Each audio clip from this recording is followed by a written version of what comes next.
Baik teman-teman sekalian, menuntut ilmu adalah sebuah hal yang ditekankan dalam agama Islam. Tidak boleh kita tinggalkan. Majlis ilmu tidak boleh ditinggalkan, apapun alasannya. Kita dengarkan misal, diangkatnya derajat penuntut ilmu. Seperti antum hadir di majlis ilmu ini, insya Allah termasuk dalamnya. Diangkatnya derajat orang yang berilmu. Seperti misalnya surah Al-Mujadilah, surah nomor 58 ayat 11. A'udzu billahi minasyaitonir rajim, yarfa'illahu alladhina amanu minkum walladhina utul ilma darajat. Al-ayah. Sesungguhnya Allah akan mengangkat derajatnya meninggikan derajat orang-orang yang beriman dan orang-orang yang menuntut ilmu di antara kalian. Di sini kata ulama, Allah Subhanahu wa taala sebenarnya sudah cukup menyebutkan orang iman. Misal Allah mengangkat derajat orang beriman. Tapi kenapa orang menuntut ilmu sini seperti dipisahkan, seperti ada dua, orang beriman dan menuntut ilmu? Karena banyak orang yang beriman tapi tidak berilmu.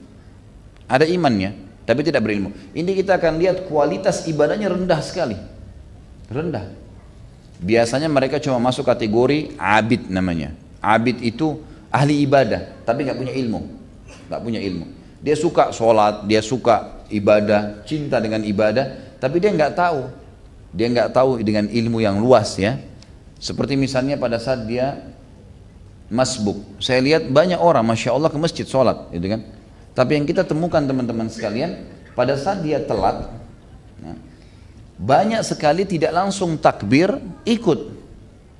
Kalau sudah dapat imamnya, sudah ruku, sudah i'tidal, sami Allah liman hamidah, atau sujud, dia nggak langsung takbir, dia nggak ikut langsung. Kenapa dia nggak ikut? Ini karena ketidakfahaman. Dia suka ibadah tapi dia nggak tahu. Padahal kita disuruh oleh Nabi SAW, kalau kalian sedang sholat berjamaah bersama imam, maka ikutilah apa yang dia kerjakan. Ruku, sujud, harus diikuti. Dan walaupun kita tidak dapat satu rakaat, tetap kita mendapatkan fadilah i'tidalnya, fadilah sujudnya, fadilah doa di antara dua sujud, gitu kan? Fadilah gerakan pindah dari rakaat pertama ke rakaat kedua. Kenapa tunggu teman-teman sekalian? Contoh, ada orang abid, suka ibadah tapi tidak punya ilmu. Kalau orang yang punya ilmu berbeda. Dia akan membuat iman yang dia miliki dalam mengerjakan ibadah itu dalam kondisi yang tepat. Mungkin banyak orang pada saat dia masuk masjid dia sholat sunnah. Begitu dia sholat sunnah, ada orang mau tepuk pundaknya untuk ikut berjamaah. Banyak orang nolak. Bahkan ada yang lucu memberikan isyarat supaya jangan ikut orang. Bagaimana bisa kasih isyarat sementara sholat nih? Nah itu. Kalau dia punya ilmu nggak ada masalah. Orang tepuk dia tetap sholat. Orang itu ikut berjamaah, dia mau niat wajib atau sunnah itu nggak ada masalah. Dianya tetap sholat. Dalilnya hadis Bukhari. Sudah pernah saya jelaskan ini. Kalau pernah ada sahabat yang telat sholat, kemudian Nabi SAW sudah bubar, sudah selesai lagi zikir. Orang ini masuk mau sholat sendiri. Kata Nabi SAW, sebentar. Siapa yang mau bersedekah buat saudaranya ini? Berdiri Abu Bakar. Kata Abu Bakar, saya Rasulullah. Lalu Abu Bakar menjadi imam. Tapi di sini hukumnya sudah sholat sunnah bagi Abu Bakar. Karena tadi sudah sholat wajib. Gitu kan? Berarti boleh. Orang lagi sholat sunnah, antum masuk ke masjid, lagi terawih. Antum belum sholat isya, telat. Ikut aja berjamaah sama imam. Dia niat terawih, antum niat wajib. Nggak ada masalah. Orang kalau punya ilmunya, lebih tenang dia beribadah kan? Tidak simpang siur. Jadi memang orang beriman bagus. Tapi kalau iman diikuti dengan ilmu, itu luar biasa. Iman mendongkrak kita ingin mau mengerjakan ibadah. Ilmu menuntun kita tata caranya. Jadi nggak boleh dibatasin. Makanya Allah bilang dalam Mujadilah tadi, Allah mengangkat derajat orang-orang beriman. Orang yang tadi beriman tuh beribadah, tapi dia masih kurang ilmunya, Allah angkat juga derajatnya. Tapi ditambah ilmu, derajat tinggi yang sangat, derajat yang sangat tinggi. Kemudian Allah Subhanahu wa taala memotivasi kita agar jangan sampai meninggalkan ilmu. Sebagaimana dalam firman-Nya surah Az-Zumar surah nomor 39 ayat 9. A'udzu billahi minasyaitonir rajim, qul hal yastawil ladzina ya'lamuna wal ladzina la ya'lamun innama yatafakkaru ulul albab. Katakanlah hai Muhammad, apakah sama orang yang belajar tuh? Orang yang belajar dengan orang yang tidak belajar? Orang yang tahu dan orang yang tidak tahu? Sesungguhnya yang memikirkan ini hanya orang-orang yang berakal. Masa beda teman-teman sekalian, antum yang hadir tiap hari kuliah, kalau kita bahasa sekarang pengajian juga bisa masuk dalamnya tiap hari, dengan orang yang tidak pernah ikut atau seminggu sekali saja, pastilah beda.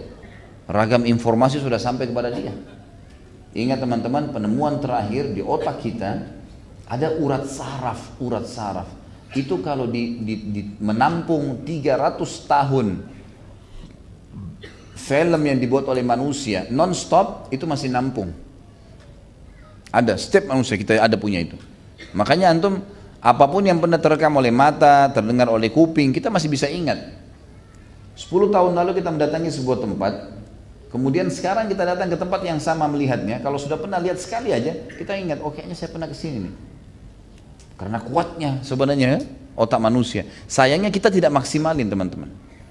Anda ini belum memaksimalkan otak yang diberikan oleh Allah. Luar biasa. Sampai para ilmuwan, saya kaget itu baca mereka mengatakan dengan semua teknologi yang manusia sudah milikin sekarang, itu potensi otak manusia yang dimaksimalkan baru 1/3. Belum semua. Belum semua. Allahu alam kalau otaknya manusia yang dimaksimalkan semua itu bagaimana yang Allah Subhanahu wa taala akan berikan. Ya. Tapi intinya teman-teman, malasnya orang untuk menghafal, malasnya orang untuk belajar, ini penyakit yang berbahaya.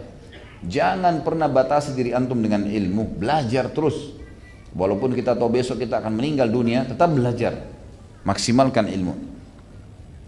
Selanjutnya, Allah Subhanahu wa taala memastikan orang yang paling mengenal Allah adalah orang yang berilmu, sehingga akhirnya dia tahu bagaimana berhubungan dengannya. Misal gini, kalau teman-teman yang hadir di sini ada yang kenal sama presiden, ada yang tidak kenal sama presiden, atau yang tidak punya hubungan sama presiden. Orang yang punya hubungan baik sama presiden, sering telepon-teleponan, sering ngomong, dikenal lah, gitu kan? Tentu lebih mudah untuk connect sama dia kalau ada apa-apa dengan orang yang belum, tidak punya hubungan, tidak punya koneksi sama presiden. Benar nggak secara rasional gitu? Mana suaranya nih? Tidur apa nih? Tentu saja benar kan gitu.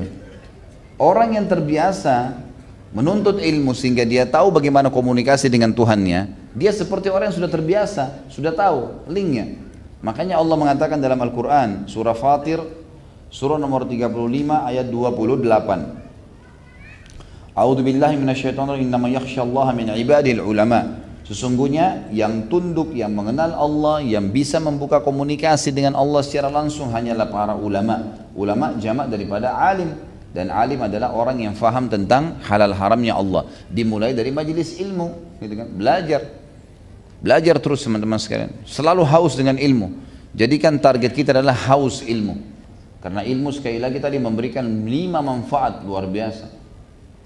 Menghilangkan kebodohan, menghilangkan keraguan, beragam macam hal, meninggikan derajatnya lah, mengharumkan namanya, meluaskan rezekinya.